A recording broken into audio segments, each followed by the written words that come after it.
কিছু ধনী দুপুরবেলায় এমনি করে মাছ মাংস ডিম বানাবো না বলছি না। চুরি হলো গোসা, তাই বানালাম ডিম কষা। আচ্ছা, প্রথমে ডিমগুলোকে খোসা ছাড়িয়ে নিচ্ছি। ওকে সাহায্য করতে পেঁয়াজ রসুন ছাড়িয়ে দিচ্ছি। হ্যাঁ ওমা ওমা, কি বলো না? আজকে ডিম কষার ওই সেই রেসিপিটা একটু বানাবা? হ্যাঁ বাবা, বানাবো। নুন দিলাম, হলুদ গুঁড়ো দিলাম, লঙ্কার গুঁড়ো দিলাম, কড়াইয়ে তেল দিলাম। এবার ডিমগুলোকে এক এক করে ভেজে নেব। জিরে, শুকনো লঙ্কা, দারচিনি, এলাচ, তেজপাতা, কাঁচা লঙ্কা সব একসঙ্গে দিয়ে দিলাম। পেঁয়াজটাকে ভেজে নেব। মশলাটাকে এবার দিয়ে দেবো। আদা, পেঁয়াজ, টমেটো, রসুন সব এক এক করে এবার দিয়ে দেবো।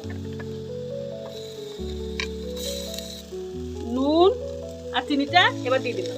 সবশেষে ডিমগুলো এবার এক এক করে দিই। শেষে গরম মশলা দিয়ে নামিয়ে নেব।